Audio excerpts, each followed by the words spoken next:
Nous continuons avec la partie de ma conversion. La fois passée, on s'était arrêté sur ce qui m'avait poussé à me séparer de Lucifer. C'était suite à un incident qui s'était passé lorsque nous étions dans une réunion avec le diable.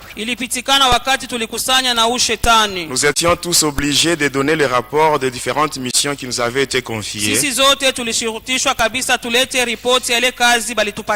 La première personne était passée.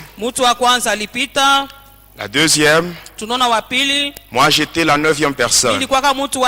Mais arrivé à la 15e personne, la 15e personne c'était un sataniste originaire du Togo.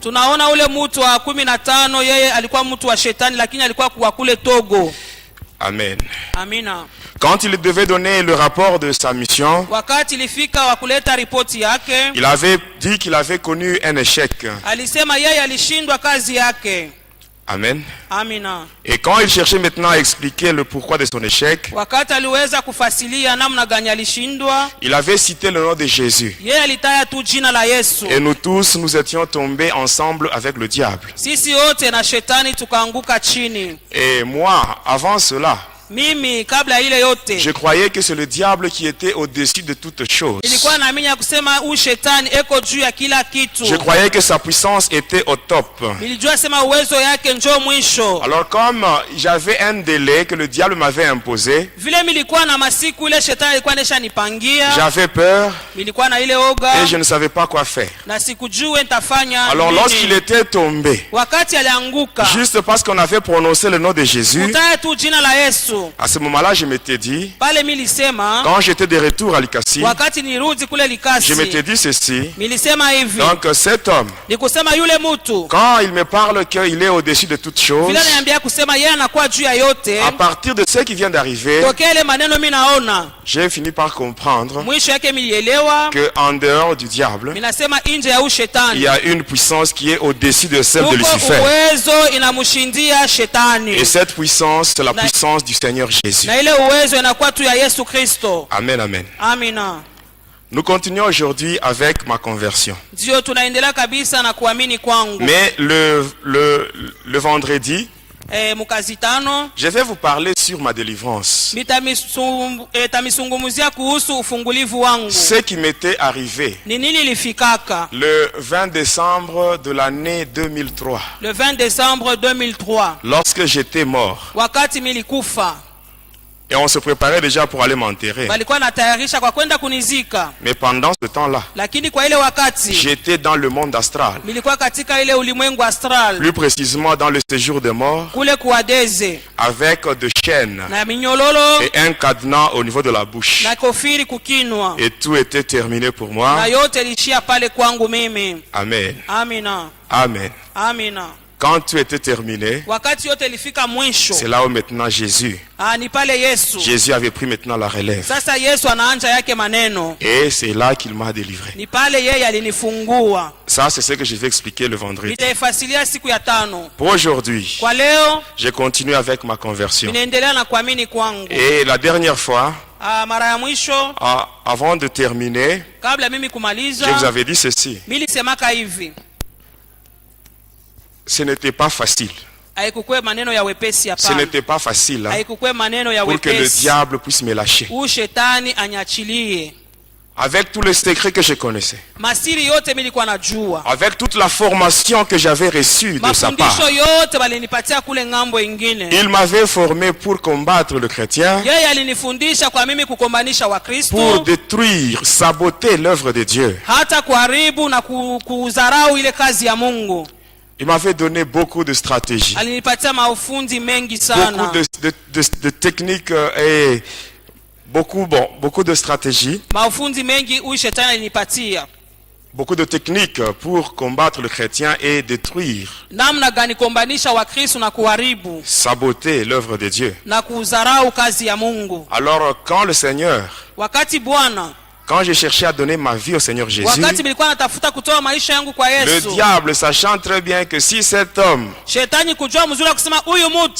est délivré et qu'il commence à dévoiler mes secrets, beaucoup d'enfants de Dieu seront affermis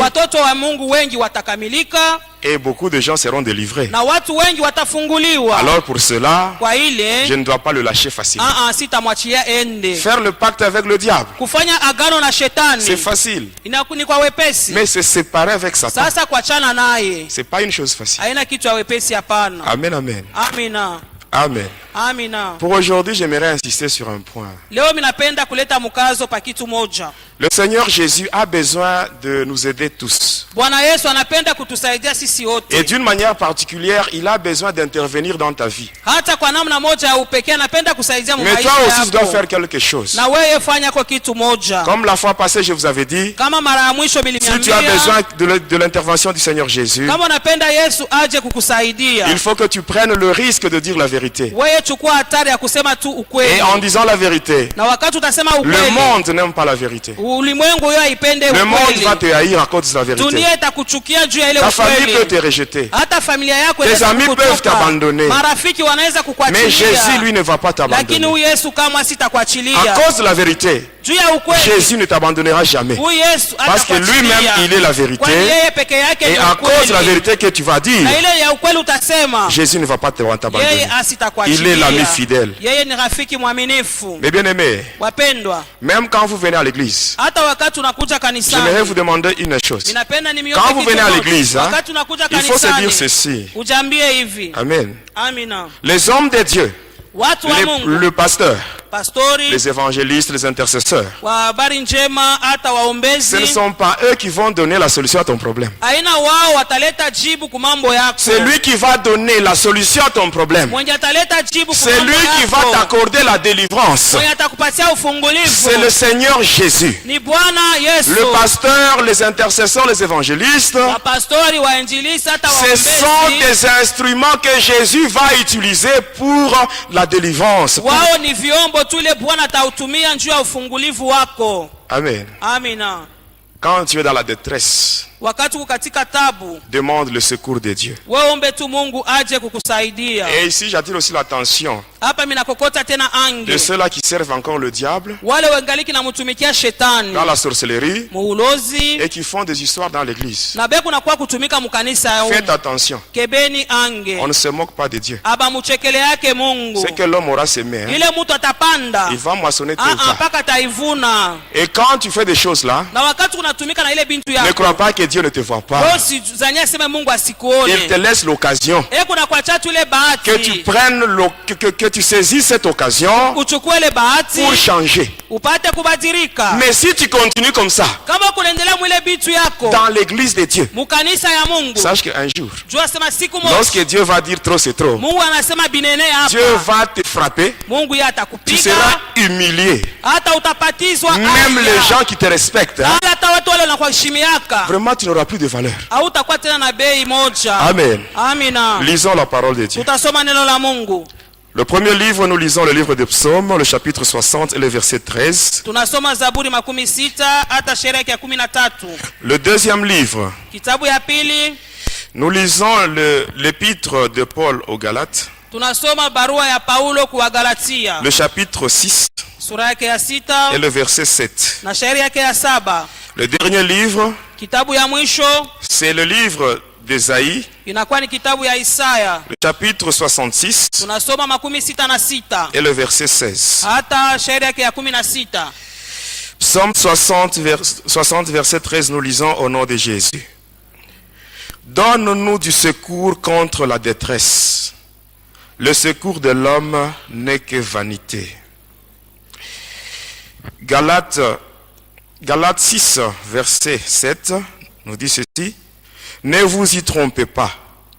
On ne se moque pas de Dieu. Ce qu'un homme aura semé, il le moissonnera aussi. Ésaïe 66, verset 16, nous dit ceci. C'est par le feu que l'Éternel exerce ses jugements. Et c'est par son glaive qu'il châtie toute chair. Et ceux que l'Éternel tuera, c'est que tuera l'Éternel seront en grand nombre. Amen. Amen, amen. Lorsque j'étais rentré de cette fameuse réunion qu'on avait eue avec le diable et qui a fini par l'incident où le diable était tombé ensemble avec nous lorsque le nom de Jésus était prononcé dans ce monde-là. Alors, quand j'étais rentré, je savais que le diable m'avait imposé un délai. Et il m'avait dit que le délai devait prendre fin le 5 février de l'année 2003. Or, on était déjà à la fin de l'année 2002. Alors, qu'est-ce qui s'était passé? Arrivé l'année 2003. Amen. Je m'étais dit ceci. Comme on a cité le nom de Jésus, là où nous étions, et que tous ensemble avec le diable nous étions tombés par terre. Alors je dois me rendre là où on cite ce nom-là. Et là je verrai les hommes de Dieu. Ils vont prier pour moi en citant ce nom-là. Et ainsi les démons qui sont en train de me déranger vont prendre fuite. Et ainsi que c'était passé, un jour, j'avais rencontré un ami.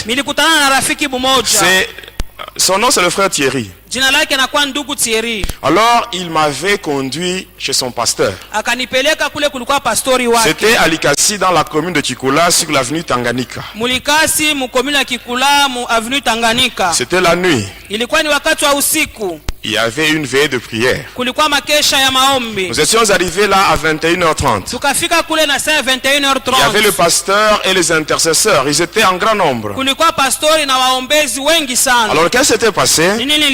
On m'avait conduit chez le pasteur. On est allé se mettre quelque part avec le pasteur. Et là je lui relatais maintenant mon passé.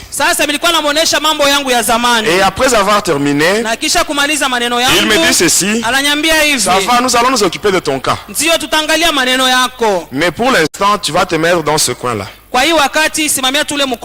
il m'avait donné une chaise et je m'étais mis à bas. Et la prière avait commencé. Arrivé à minuit. C'était une veillée de prière où il y avait seulement les intercesseurs et le pasteur. Ils étaient plus de 30 personnes. Alors qu'est-ce qui s'était passé? Arrivé à minuit, le pasteur m'avait appelé. Il me dit: mets-toi là. Alors qu'est-ce qui s'était passé? On avait enlevé le banc qui était là. Alors il y avait un espace vide qui était resté. Et on m'avait demandé de me mettre là au milieu. Et les intercesseurs m'avaient entouré. Ils avaient formé un cercle. Et là ils commençaient à prier. Ils avaient beaucoup prié. Ils citaient le nom de Jésus. Mais je ne sentais rien. Je ne sentais rien. Ils avaient tellement prié de minuit jusqu'à 2h du matin. J'étais là, je les regardais et je ne sentais rien. Il n'y avait aucun effet sur moi, malgré que ces gens-là étaient en train de citer le nom de Jésus. Mais bien aimé, faites attention. Le nom de Jésus. Amen. Quand ce nom-là est cité par une personne qui vit dans le péché, il n'y aura rien. Mais si ce nom-là est cité par une personne qui marche dans la crainte de Dieu, et là automatiquement il y aura des effets. Ces gens-là priaient et à la fin ils étaient fatigués. Le pasteur était allé se mettre devant la porte. pastor anaenda kuikala kule kumulango. Alors eux, les intercesseurs, ils continuent à prier. Waombezi wanaendelea na kazi yao. Pendant qu'ils priaient, wakati walikuwa naomba, ils étaient fatigués. Bakachoka. Et comme ils voyaient qu'il n'y avait rien sur moi, vile baliona kuna kitu kinafanyika juu yangu, alors ces gens-là commençaient maintenant à me donner 2 coups de poing au nom de Jésus. Sasa bakaanza kunipika makofi katika jina la Yesu. On me donnait 2 coups au nom de Jésus. Wananipika mangumi katika jina la Yesu. Mais pendant qu'ils me donnaient des coups, wakati walikuwa napika mangumi, mais je sentais comme s'ils étaient en train de me gratter. Nilikuwa nasikia kama beko nanipalula kwa pa mwili. J'ouvre les yeux. Ninafungua macho yangu. Je regarde les intercesseurs qui m'entouraient. Ninaangalia wale waombezi walikuwa wananizingira. Ils étaient tous nus. Wote walikuwa uchi bila mavazi. Sans habit. Bila vazi hata moja. Si tu ne marches pas dans la crainte de Dieu, kama umongope Mungu, si tu n'as pas une vie de sanctification, kama una na maisha utakaso, ne t'hasarde pas de chasser les démons. Usifukuze mampepo mchafu. Mais tu vas faire la honte du nom de Jésus. Utamupatisha Yesu aya. Amen, amen. Amina. Alors quand ces gens-là me frappaient, wakati wale watu walikuwa wananipiga, alors là j'étais fâché. Pale nikakasirika. J'étais énervé. Nikakasirika. Et je me disais à moi-même, ndani yangu niko nasema, le fait de venir ici hivi tu nilikuja hapa et dévoiler tous mes secrets, na kutoa siri yangu yote, c'est une trahison vis-à-vis du diable. Amina, mkosea tu shetani. Alors comme il n'y a rien, vila kuna kitu, lorsque je vais rentrer chez moi, wakati nitarudi kwangu, on va sérieusement me frapper. Batanipika sana. Et avant que je sois frappé, na mbele ya mimi banipike, et là alors là je commence d'abord à faire frapper ces gens. Nyanja mbele kwa pika paka wenyewe balikuwa wananiombea. Bon, je vous dis la vérité. Ni ukweli yingu nasema hapa. Vous voulez que je puisse sauter cette étape? Mnapenda turuge? Je vous dis la vérité, hein, c'est que c'était passé. Alors là je commençais à donner des coups. Ce n'était même pas des coups que je donnais sérieusement. Je poussais seulement ces gens. Et quand je poussais, ils sautaient pour tomber sur des bancs. Les bancs étaient cassés. Et là j'étais sorti. Je suis sorti de l'église. Tel que j'étais. Quand j'étais arrivé chez moi, les esprits méchants m'attendaient. Et là on m'avait sérieusement tabassé. On m'avait frappé. Et là je saignais. Dans les narines, la bouche, même dans les oreilles. Et le lendemain matin, je m'étais dit, je dois encore chercher d'autres serviteurs. Malgré qu'on m'avait frappé, moi-même, j'étais allé voir un autre serviteur. Vous savez, bien aimé, si tu as besoin d'être délivré, toi-même, c'est toi la première personne qui doit manifester la volonté d'être délivré. Il ne faut pas qu'on puisse te forcer. Amen. On m'avait frappé la nuit. Mais le lendemain, j'étais encore chez notre serviteur. Il y avait un frère qui m'avait conduit sur l'avenue Sankuru. J'arrive là-bas. Il y avait un monsieur là, un pasteur là. Il avait son nom, mais à la fin on ajoutait Fire. Je ne dis pas son nom. Alors quand j'étais entré là, qu'est-ce qui s'était passé? C'était un mercredi. Sur l'avenue Sankuru. Dans cette église là, comme toiture, il y avait une bâche. Alors comme mur, c'était de nattes qu'on avait placé là. Il y avait beaucoup de gens. J'étais entré. J'avais vu le pasteur. J'avais causé avec lui. Il m'a dit ça va, il n'y a pas de problème. Va te mettre là au fond sur une banquette. Et j'étais allé là-bas et je m'étais assis. Et qu'est-ce qui s'était passé? Il a commencé à prêcher. Après la prédication, il devait maintenant conduire la prière. Il a demandé à ce que tout le monde se tienne debout. Alors quand tout le monde était debout, et le pasteur maintenant avait commencé la prière. Il avait donné un sujet de prière. Et les fidèles étaient plongés dans la prière. Et lui, il était en train de circuler. Il arrive là où j'étais, là au fond. Pendant que les autres étaient en prière, il arrive là où j'étais. Il se tient devant moi. Il me dit, frère, je viens de voir un blanc derrière toi. Il dit, ah bon, derrière moi il y a un blanc. Bon, comme tu as tué, c'est toi qui as vu ce blanc. Tu peux l'enlever de là, tu peux le faire sortir de là. Mais bien aimé, il y a des farceurs. Surtout ceux-là qui travaillent pour leur poche et pour leur ventre. Les farceurs. Et ils sont vraiment nombreux. Et ce sont ces gens-là qui rendent même les sorciers incrédules. Un sorcier, il entre dans l'église, il arrive même à envoûter les pasteurs. Comment est-ce qu'il peut donner sa vie au Seigneur Jésus?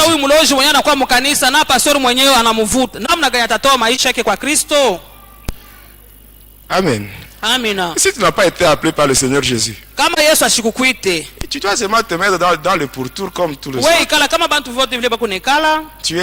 On t'enseigne. Et au moment opportun, si vraiment le Seigneur t'a appelé, il va aussi t'équiper. Notre Dieu, quand il donne la vision, il donne aussi la provision. Amen. Amina.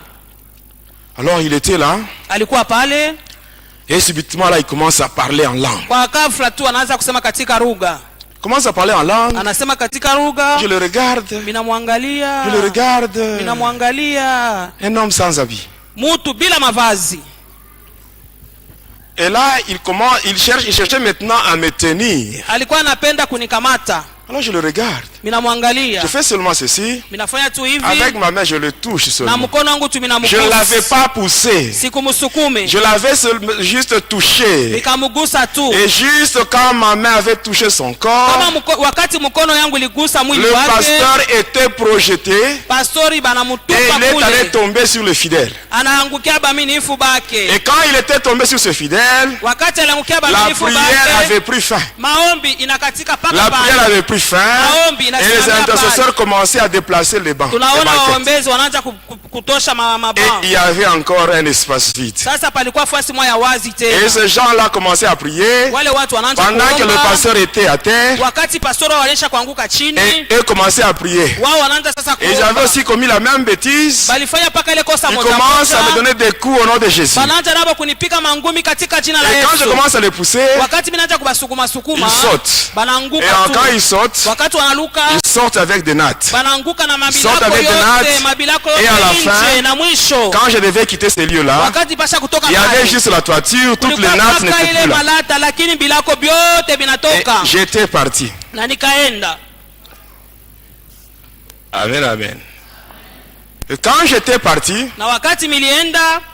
un jour, il y a une sœur. Elle était venue me voir. C'était la mère de ma fille. Alors elle m'avait donné l'adresse d'un prophète. Du côté, quand vous êtes à Likasi, vous vous rendez vers le camp Génie. Sur l'avenue Dilolo. On m'avait donné l'adresse d'un prophète. Et j'étais parti. J'arrive là-bas, je frappe à la porte. Le prophète était chez lui au salon avec sa femme. Quand j'étais entré, j'arrive là-bas, je les salue. Il me demande le pourquoi de ma visite. Et là je commence à parler. Je commence à parler que je suis sataniste, je cherche la délivrance. Et je voulais ajouter. Il me dit tais-toi. Tais-toi. Mets-toi à genoux. Pendant que tu étais en route, Dieu m'a dit Dieu m'a dit qu'en route, il y a un homme, un sataniste qui vient chez toi. Tu dois prier pour sa délivrance. Mais bien aimé, pourquoi mentir? Pourquoi mentir au nom de Jésus? Mais si Dieu ne t'a pas donné un message, tais-toi. Mais bien aimé, maudit soit l'homme qui dit Dieu a dit pendant que Dieu n'a rien dit. Le silence de Dieu ne signifie pas son absence. Amen. Alors, il me dit, mets-toi à genoux. Et comme c'est moi qui étais dans le besoin, j'étais obligé d'obéir. Et j'avais obéi à cet homme-là. Je m'étais mis à genoux. Alors il vient. Directement avec sa main, il impose sur ma tête. Il commence à prier. Juste quand il avait imposé sa main sur ma tête, il était lui-même projeté, il est allé se cogner au mur. Et quand il s'était cogné au mur, il se relève, il prend sa femme par la main, il ouvre la porte, et les deux prennent fuite. Et il me laisse seul dans la maison. Et quand j'avais ouvert la porte, ils étaient déjà dans la parcelle. Et juste quand j'avais ouvert la porte, ils me voient, ils quittent la parcelle, ils se retrouvent maintenant sur la route. Et même les gens, les voisins étaient venus. Il y avait beaucoup de gens là-bas. Alors comme j'avançais, le prophète et sa femme, ils avaient quitté même la route pour aller maintenant dans la parcelle de l'autre côté. Lui qui avait dit que Dieu lui avait dit. Voyez, pourquoi tromper? Il y a des gens qui croient que non, Dieu agit seulement par la prophétie. Non. Parce qu'aujourd'hui il y a même des prophéties fabriquées. Les vrais prophètes, ils sont là, ils existent. Mais ils sont en petit nombre. Mais ceux qui sont en grand nombre, ce sont les faux prophètes. Parce que même moi, j'étais prophète. J'ai parlé en langue. J'ai prophétisé. Amen. C'est triste. Et j'étais sorti de là, j'étais rentré chez moi. J'arrive chez moi, on m'attendait. Et là, on m'avait encore frappé sérieusement. J'étais resté chez moi. 2 jours plus tard, il y avait un autre frère qui était venu me voir. Et il me donne l'adresse d'un autre prophète. J'étais parti. J'arrive là-bas. Je frappe à la porte. Il me dit, n'entre pas. Il était à l'intérieur. Il me dit, n'entre pas. Commence par enlever tes souliers. Parce que ici, tu es sur un lieu saint. Enlève tes souliers vite. J'avais enlevé mes souliers. Et après, j'étais entré. J'entre dans le lieu saint. Je me retrouve dans le lieu saint, il y avait la natte. Et il me dit, mets-toi là. Et je m'étais assis sur la natte dans ce soi-disant lieu saint. Étant là-bas, et le prophète commence à prier. Il prie en langue. Et pendant qu'il priait, il était en train d'invoquer les démons. Bon, comme moi j'étais sataniste, je m'étais déjà familiarisé avec les démons. Quand quelqu'un invoque les démons, pour moi ce n'était pas difficile de découvrir. Il invoque les démons, je sens. Et après je le regarde, un sataniste de niveau vraiment très bas par rapport à moi. Alors je me lève, je dis, toi, Tu oses faire ça sur moi. J'avais fait ce geste. Je fais ça sur son visage. Je cache ça derrière moi et je crache sur lui. Et j'étais parti. 2 jours plus tard, le prophète était mort. Et par après, j'ai continué toujours. Et après, on m'avait donné l'adresse d'une autre église en ville. J'étais allé là-bas. J'arrive à l'église. L'église était dans la même parcelle avec la maison du pasteur. J'étais entré. J'entre seulement dans l'église. Je cause avec le pasteur. Il y avait des mamans là, les intercesseuses. Et après le pasteur me dit, aujourd'hui, tu seras délivré. Et quand il me dit ça, j'étais content. Après quelques minutes, j'entends des bruits comme le hurlement du cheval. Alors quand j'avais juste entendu ce bruit là, alors là j'étais mal à l'aise. Parce que c'était un démon qui répond au nom de Karavanda, qui est le secrétaire du dragon de la mer. Alors il était descendu dans l'église avec son fouet. J'étais là debout, je ne faisais rien, mais je voyais le pasteur et les intercesseuses, les mamans.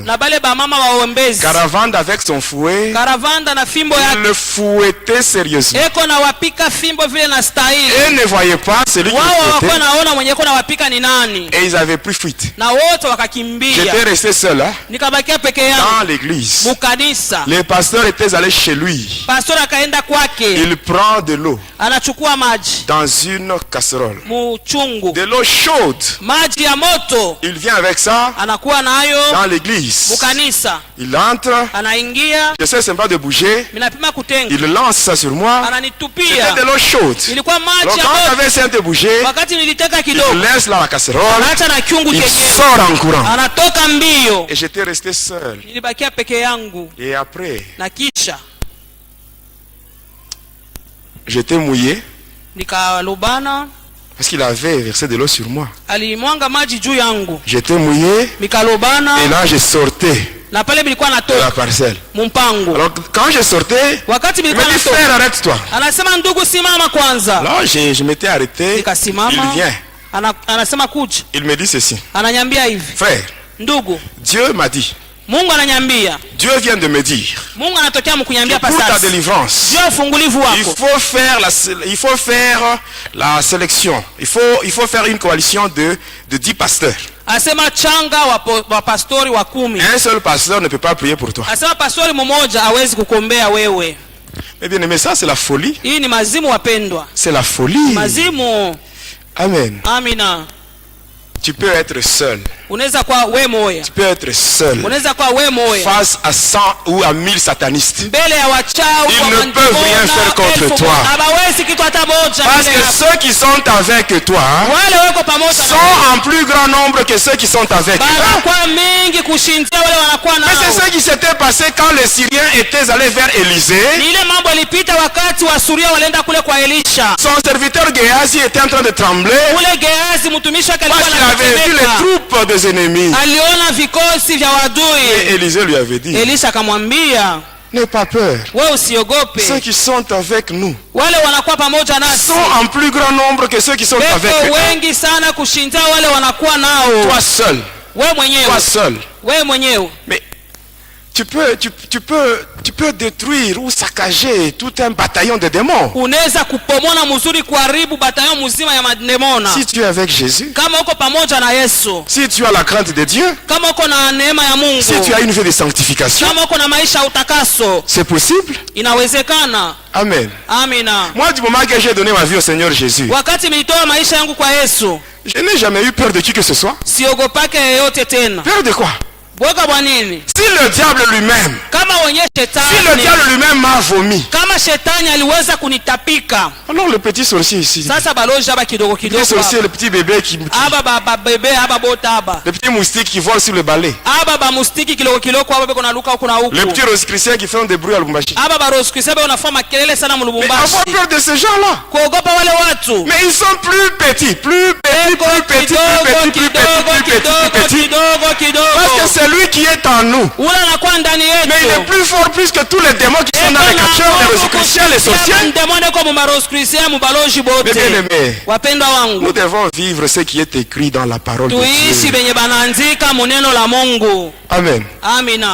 Pourquoi avoir peur? Moi tel que vous me voyez, je peux passer même à minuit. Je passe à côté d'un cimetière. Je ne vais pas avoir peur.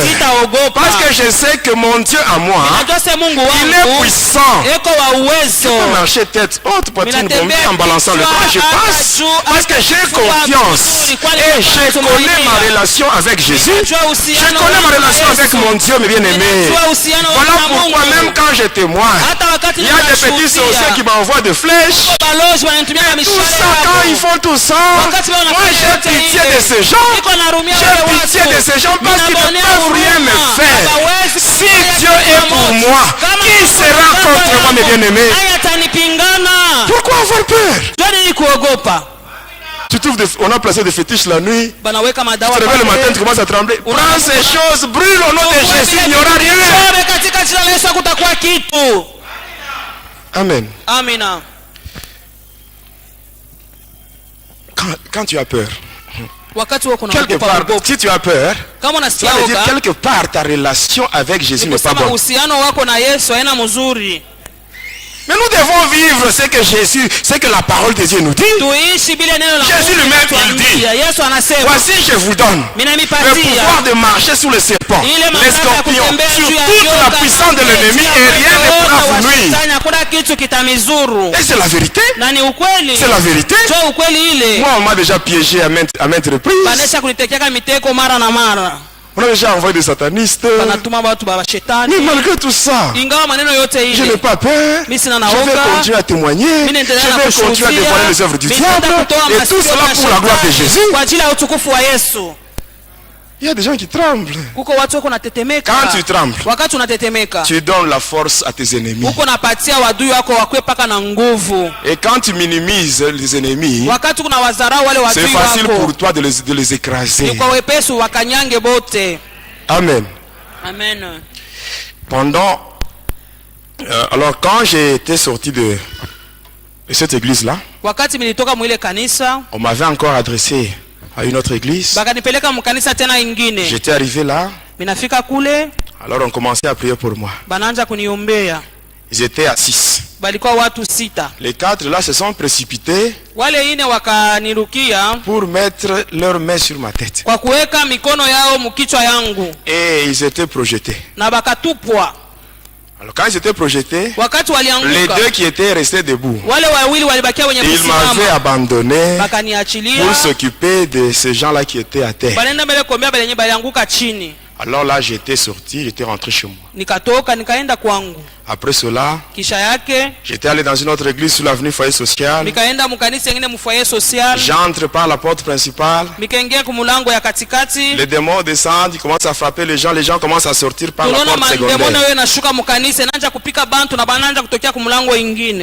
J'étais parti. Je vais encore sur l'avenue Lumumba. Croisement avec l'avenue Mukumbi. À côté, il y a une station de Fina. J'étais entré là. Il y a des démons qui frappaient les gens. Les gens avaient pris fuite et on m'avait laissé. Je quitte cette église-là. Je vais sur l'église suivante. Sur une même avenue. Même chose. Je vais dans une troisième église. Sur une même avenue. Même chose. Et à la fin, j'étais... Amen, hein? Amen. J'étais entré dans 23 églises. Mais dans toutes ces 23 églises, je n'avais pas trouvé la solution à mon problème. À la fin, qu'est-ce qui se faisait? Lorsque je me rendais aux églises, moi je partais avec une bonne intention. Je ne partais pas là-bas pour que les démons descendent afin de frapper les gens. Moi je disais la vérité. Amen, amen. Et à la fin, qu'est-ce qui s'est passé? Lorsque je me rendais aux églises, qu'est-ce qui s'est passé? On me voyait de loin. Et là, on m'envoyait des frères. On vient me voir. On dit, frère, le pasteur a dit, ne viens pas dans notre église. Tu vas faire fuir les gens.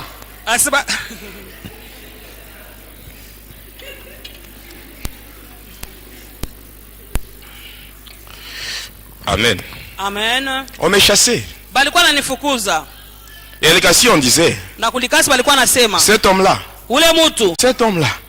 avec ce nom-là, le nom-là que j'avais, on disait non, cet homme-là, il ne peut pas être délivré. Vous ne savez pas, cet homme-là, c'est lui-même le diable. C'est ce que les gens disaient. Et c'est ce qui était connu. On ne voulait plus de moi dans les églises.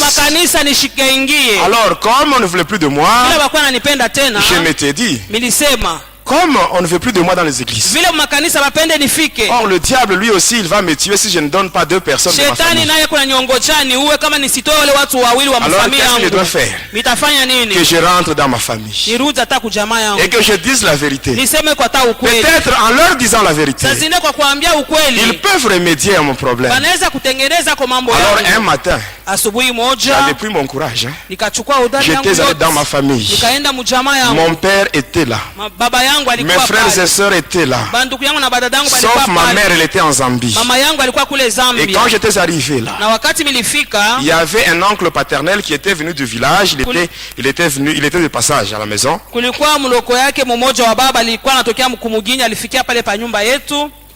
Alors quand j'étais là au salon, avec toute la famille réunie, j'avais dit ceci. Vous savez tous que je suis sataniste. Mon père m'avait dit ceci. Oui, je sais. Oui, je sais. Et ton père c'est le diable. Oui, c'est ce que mon père m'avait dit. Mon propre père. Parle vite. Nous avons d'autres choses à faire. Alors j'ai dit ceci. Vous savez que je suis sataniste. Et maintenant, au moment où je vous parle, on m'a demandé de tuer 2 personnes. Et les 2 personnes qu'on m'a demandé, les 2 personnes que je dois tuer, c'est parmi vous qui êtes ici. Amen, amen. Mettez-vous à leur place. Mettez-vous à leur place. Amen. Amen. J'avais dit la vérité. J'avais pris le risque de dire la vérité. Et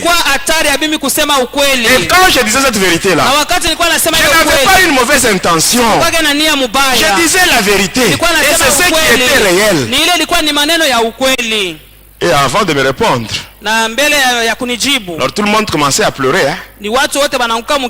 C'était déjà le deuil. Il n'y avait pas quelqu'un qui était mort, mais c'était déjà le deuil. Et par après, les voisins même étaient venus pour demander celui qui était mort. Et par après, mon père s'était ressaisi. Alors il a réuni tout son courage. Il me dit ceci. Ananiambia hivi. Tu vois? Unaona? Ma maison à moi. Hii nyumba yangu. Ce n'est pas un poulailler. Haina fasha wa nkuku. Ce n'est pas une boucherie. Haina fasha kuua manyama. Où tu dois prendre ce que tu veux pour ton père le diable. Ile unaweza kuchukua kwenda mpelekea baba yako shetani. Et au moment où je te parle. Na wakati niko nasema na wewe. Tu quittes ma maison. Toka mnyumba yangu. Tu quittes et sache qu'à partir d'aujourd'hui tu n'es pas mon fils. Tu n'es pas mon enfant. Et ces gens que tu vois ici, ils ne sont pas tes frères ni tes sœurs. Alors tu dois aller. Tu dois quitter ma maison. Il appelle son jeune frère. Il lui fait une lettre. Et il lui dit, tu dois rentrer au village. Et lorsque tu seras là-bas, tu leur diras, s'ils apprenaient qu'il y a deuil à Likasi, ils sachent que c'est cet homme ici qui vient de tuer. C'est ce qui s'était passé. Et là, je ne savais pas, je ne savais plus où aller. J'étais sorti de ma famille, chassé de ma famille. Les églises ne voulaient pas de moi. Ma famille m'avait rejeté. Tous les amis que j'avais, ils m'avaient abandonné. Tous ces amis à qui je payais la bière, ils n'étaient plus là. Et j'étais resté seul. Seul. Et je souffrais. Je souffrais. J'étais sorti de là. Je ne savais pas où aller. Je n'étais pas tranquille. Et là, j'ai resté au marché. Moi, je dormais au marché. En dessous des étalages. C'est là où je dormais. Moi qui servais le diable. Moi qui avais servi le diable pendant 25 ans. Moi que le diable avait demandé d'appeler papa. Mais ce jour-là, lui qui était mon papa, il m'avait abandonné. Mes bien-aimés, dans le moment de détresse, demandons le secours de Dieu. Le secours de l'homme n'est que vanité, mes bien-aimés. Et j'étais triste. Et là je prenais tous les drogues nécessaires pour chercher à avoir la paix, mais c'était sans succès. Et pour finir, je m'étais trouvé une maison sur l'avenue Shaba. Et je m'étais installé là-bas. Et une nuit je dormais. Alors là, vers 4 heures du matin, j'avais entendu de bruit. Des gens qui criaient. Et quand j'étais sorti, il y avait un cas de vol. Alors on avait dit que le voleur avait pris la direction, il avait pris la direction qui allait vers la droite. Alors ensemble avec ceux-là qui étaient là, on commençait à poursuivre le voleur. Et comme on ne l'avait pas trouvé, on était rentré. Arrivé là-bas, les gens qui étaient là, ils avaient dit, on n'a pas vu le voleur. Alors une sœur de cette famille-là, la famille victime,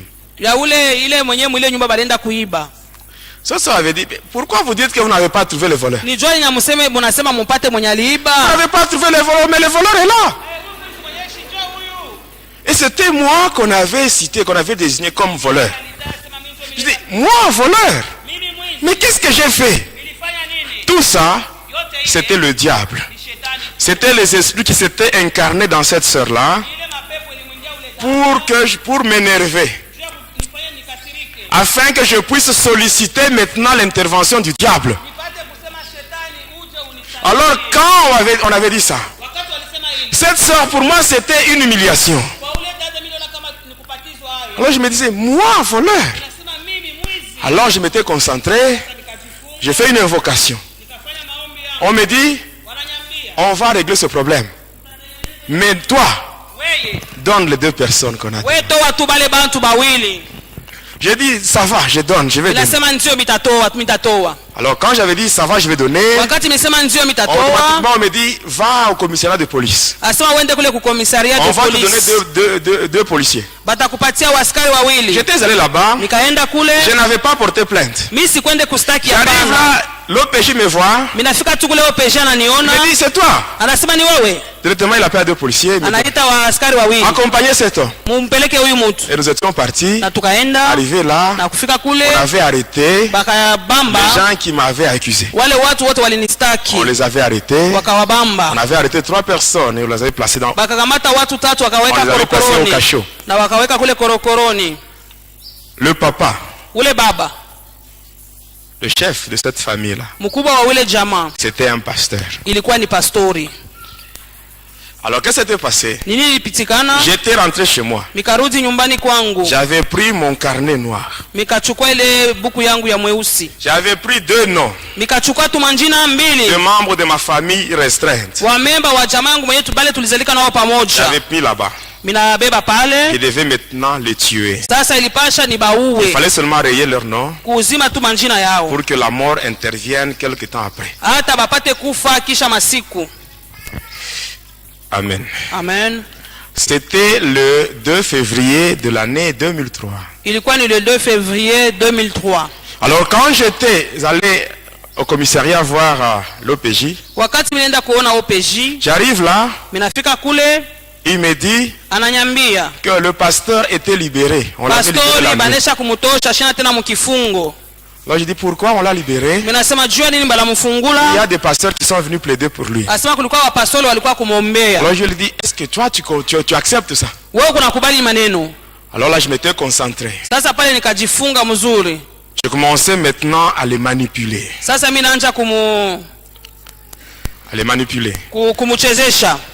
Et là je commence maintenant à lui dicter. Je commence maintenant à communiquer avec lui par télépathie sans le savoir. Je commence à faire la transmission de mes pensées dans sa tête à partir des esprits. Il commence maintenant à rédiger un papier. Et il prend le dossier, il transfère cela au parquet. C'est ainsi que ce papa-là, on l'avait pris de chez lui et on l'avait conduit au parquet. Et maintenant le 3 février, je devais me rendre au parquet. Et quand j'étais arrivé là, ce papa était là. Il tremblait. Le pasteur là. Il me suppliait. Moi je le regardais. Je dis moi, pardonnez cet homme. Pendant que, à cause de cet homme et sa famille, j'ai décidé de tuer 2 membres de ma famille. Il doit mourir aussi. Et pendant que j'étais là, j'attendais le magistrat. Et quelques temps après, il y avait le magistrat. C'était le magistrat Kasongo. Kasongo de Likasi. Il était venu, il m'avait appelé dans son bureau, il m'avait entendu, et après il m'avait dit tu as raison, tu as raison, cet homme ici, il doit payer. Et là j'étais content. Et quand j'étais sorti, il y avait un papa qui était passé par là. C'était l'oncle paternel à la mère de ma fille. Et quand il m'avait vu, il me dit non, le pasteur ici, c'est un papa très bien. Il a un bon témoignage. C'est un bon papa. Quand nous étions trop jeunes, ce papa c'est lui qui nous avait fait grandir. Ainsi je te supplie, retire seulement ta plainte. Amen. Amen. Amen. C'est tel que tu es là. Amen. Amen. Tu dois savoir à bien vivre avec les gens. Parce que ce papa là, Amen. Amen. À cause de son passé. À cause de ce qu'il faisait dans son passé, il y a eu un homme qui est venu parler à sa place. Et quand ce papa me parlait, je ne sais pas ce qu'il m'avait poussé. Je dis ça va. J'entre dans le bureau du magistrat. Je lui dis bon ça va, je retire ma plainte. Veuillez libérer ce papa. Alors lui me dit ça va, comme toi tu as arrêté ta plainte, mais moi en tant que magistrat il doit aussi me donner l'argent comme amende de l'État. Il dit ça va, ça c'est ton problème entre toi et lui. Moi et ce papa c'est terminé. C'est comme ça que j'avais laissé ce papa. Mais sur moi, je savais que 2 membres de ma famille devaient mourir. C'était le 3 février. Et là j'ai quitté le parquet. Je me rendais vers le centre de la ville.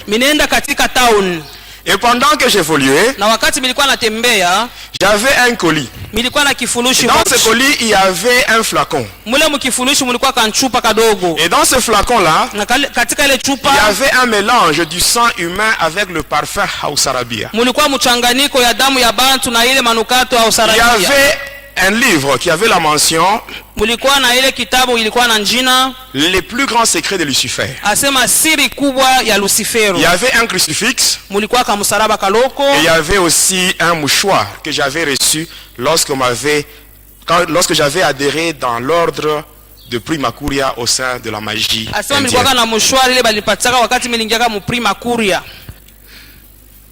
Vous connaissez le Prima Curia? C'est dans cet ordre-là qu'on s'est rencontré avec le président Mobutu. Même la vente de notre pays au diable. Notre pays, le Congo, quand il était encore Zaïre, Mobutu l'avait vendu. Et sachez que notre pays, pour sortir de la souffrance, Amen. Amina. Ce n'est que par la prière. Par la prière et la prière, c'est tout. Nous tous nous avons vu. Lorsqu'il y avait les élections, les gens se disaient qu'avec maintenant les élections, il y aura des institutions qui seront maintenant établies. Et la paix va rentrer dans le pays. Et si nous voyons ce qui se passe, c'est pire. Amen. Amina. Et notre pays peut sortir de ce chaos seulement par la prière. Ainsi, l'Église a la mission de prier pour le pays. Il y a beaucoup de choses. Moi, je connais sur la vente de notre pays. À 2 endroits. La source du fleuve Congo. Et à l'embouchure. À partir d'une loge mystique qui a 8 dragons qui se trouve au niveau de Badolite, le temple de Kawele. Tous ces gens-là qui ont travaillé avec Mobutu dans le gouvernement de transition là. C'était seulement la distraction. Ces gens-là, c'était des amis. Tous agents de Satan. Ils travaillent pour un même maître. Et ils ont un même objectif. Qui est celui de plonger les enfants de Dieu dans la souffrance. Parce que l'homme, dans sa nature, n'accepte pas facilement la souffrance. Quand la souffrance dure, l'homme finit par retourner chez le diable. Amen. Amina. Et pendant que je partais, j'étais en route. J'étais sur le boulevard de l'Indépendance. Étant arrivé à un niveau, j'évoluais vers le centre-ville. Alors pendant que je passais, il y avait une église. Dans cette église-là, on parlait sur la sorcellerie. On parlait sur la sorcellerie. Celui qui parlait, c'est celui qui faisait la modération. Alors quand j'avais entendu cela, je m'étais dit, mais ces gens, avec leurs églises, ils parlent toujours sur la sorcellerie. Ils parlent sur la sorcellerie, le satanisme. Mais si un sataniste ou un sorcier se présente, ils ne font rien. Ainsi, je vais entrer ici. Je vais appeler les démons. Et ils vont frapper tous ces gens pour qu'ils ne puissent plus parler sur la sorcellerie. J'étais entré. Je m'étais mis sur une place. Et les chrétiens étaient là. Ils priaient. C'était le matin. C'était le matin. À l'intercession matinale. J'étais là. Et après, l'homme là qui devait conduire la prière, il dit ceci: vous tous qui êtes assis, quittez vos places et venez vous mettre ici.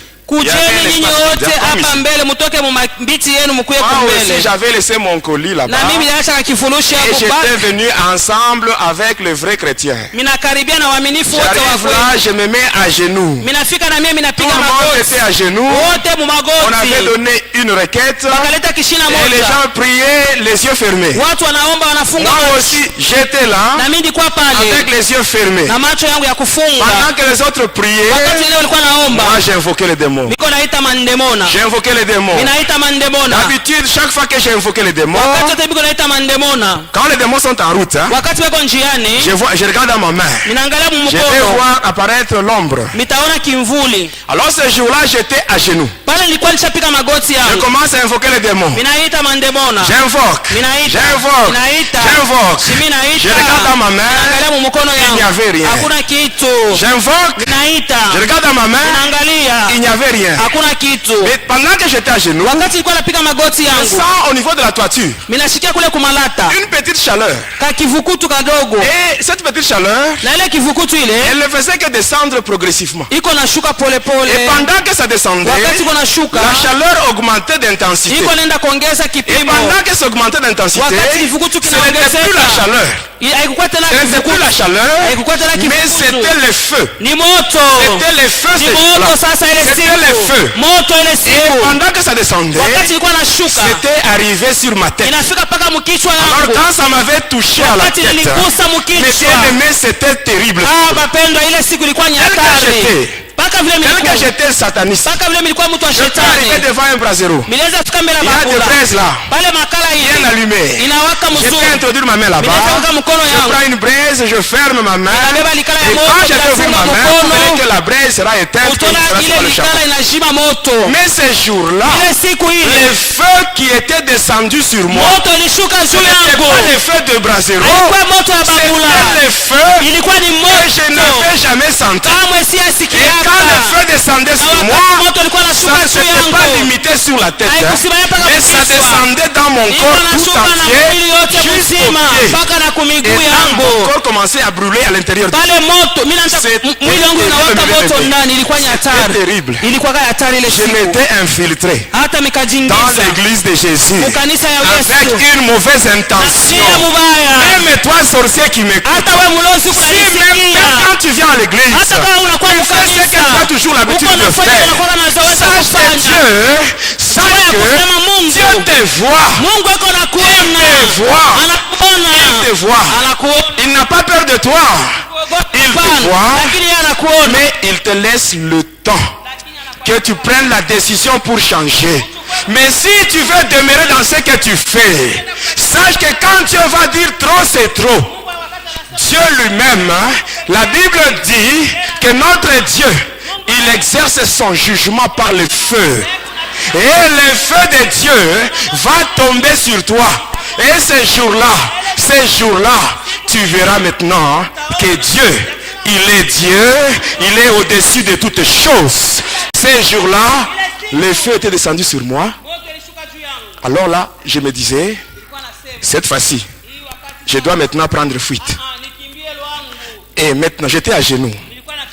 Je faisais des efforts pour me relever. Tel que tu es là, si tu te mets à genoux, on te demande maintenant de te tenir debout. Ça va prendre combien de temps?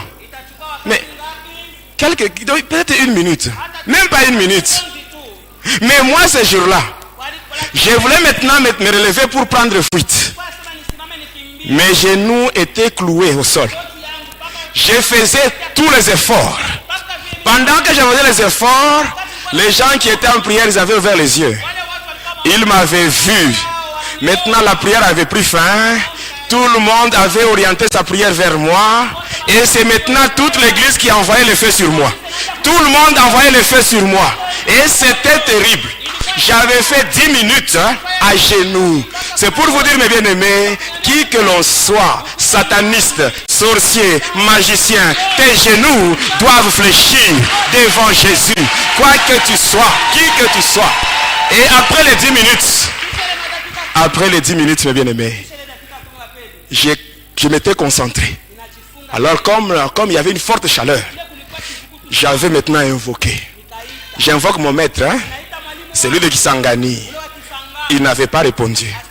J'invoque le prêtre qui m'avait initié à la magie catholique. Sans réponse. Alors je me dis, comme tous ces gens ici ne veulent pas répondre, que j'invoque maintenant le plus grand maître. Et là, j'avais invoqué Lucifer lui-même. J'invoque Lucifer, même Lucifer ce jour-là, il n'avait pas répondu. Il n'avait pas répondu. Le diable n'a aucun pouvoir sur l'église de Jésus. Il n'a aucun pouvoir sur l'église de Jésus. Et à la fin, j'étais tombé. J'avais perdu connaissance. On m'avait fait sortir à l'extérieur. Étant à l'extérieur, même les gens qui passaient. Le matin, c'était à 9h. Les gens qui passaient en ville, on les appelait, venez voir le sataniste qui est tombé. Même les gens qui me craignaient ces jours-là, j'étais complètement humilié. Parce que c'était au centre de la ville. Et étant à l'extérieur, quand j'avais pris un peu d'air, c'est ainsi que la communication avec Lucifer était rétablie. Il me dit, rentre là-bas. Rentre dans l'église et tue 2 personnes. Pendant qu'on me brûlait, il n'était pas là. Mais il me dit encore de rentrer. Voyez comment il est moins sérieux. C'est ça la grande différence avec Jésus. Mais bien aimé, c'est ça la grande différence avec Jésus. Quand tu pars en mission avec le diable, avec les démons, tu arrives là-bas, les choses commencent à se compliquer. Les démons et le diable, ils prennent fuite et ils partent. Mais si tu vas avec Jésus, les choses se compliquent. Jésus te dit, mets-toi derrière moi et moi-même, je vais maintenant combattre à ta place. Je vais combattre à ta place. C'est ça la grande différence avec Jésus. Pour aujourd'hui, on s'arrête par là et on continue prochainement.